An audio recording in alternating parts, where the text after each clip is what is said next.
Proving corporate fraud has moved beyond the forged signature. Today, investigators face AI-generated deepfakes and synthetic identities buried in system memory dumps. Welcome to reWant, Courseware, an AI-narrated video series unpacking the latest lectures of Professor Adam Scott Wandt of the John Jay College of Criminal Justice in New York City.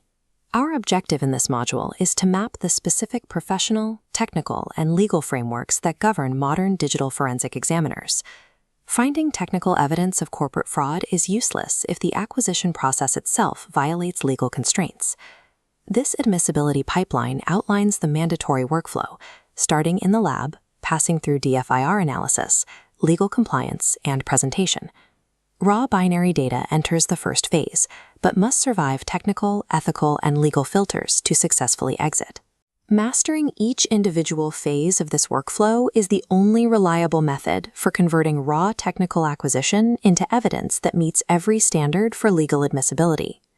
Phase 1 begins by mastering the operational configuration of a secure virtual forensic lab. From this compromised environment, examiners extract 3 primary targets: system logs, memory dumps, and digital transaction records.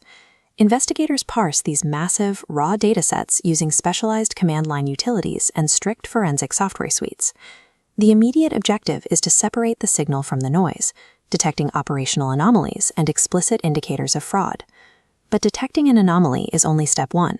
An isolated data point carries no weight without a structural framework to interpret the specific nature of the threat. At stage 2 of this pipeline, we apply the Digital Forensics and Incident Response, or DFIR framework, as our analytical lens to investigate those anomalies. Traditional corporate embezzlement often relied on altered ledgers or forged communications. Modern fraud has become significantly more complex. Examiners must now identify entirely new vectors: AI-enabled threats, deepfakes, and layered synthetic identity schemes. The core operational challenge lies in using DFIR methodologies to accurately differentiate between a legitimate user transaction and a synthetic manipulation. Once the DFIR framework yields a technical interpretation of the threat, that evidence faces its most severe test: uncompromising legal standards. Phase 3 introduces the legal filters. All prior technical discovery and DFIR analysis is instantly voided if it cannot be admitted into court. The first major legal barrier in this section of the pipeline is Federal Rule of Evidence 702, known as the Daubert standard. Daubert acts as an objective benchmark. It demands proof that the examiner's expert testimony and forensic methodology are scientifically valid and completely reproducible. Failing the Daubert standard guarantees the court will reject the evidence, effectively halting the entire corporate investigation before a trial even begins.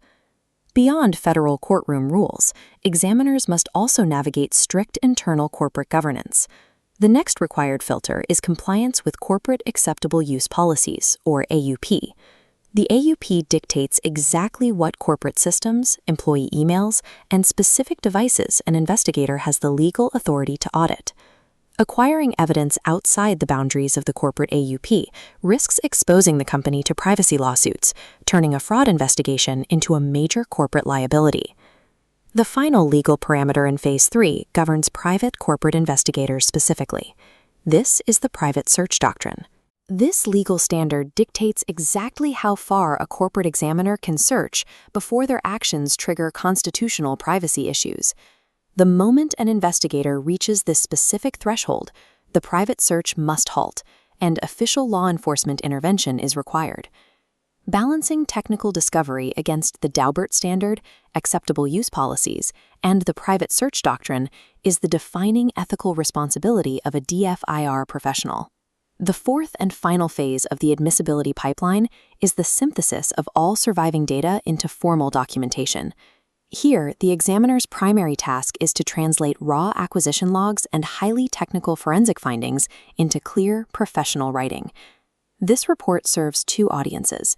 First, it must be actionable and perfectly clear for corporate stakeholders managing internal affairs. Second, it must simultaneously remain technically rigorous enough to withstand intense scrutiny in legal proceedings. This final, court-admissible report documents the examiner's competency, representing the successful navigation of the entire DFIR pipeline. Like, follow, and subscribe for more deep dives into emerging technology, digital investigations, and the ideas shaping our future. And remember, stay curious and want knowledge.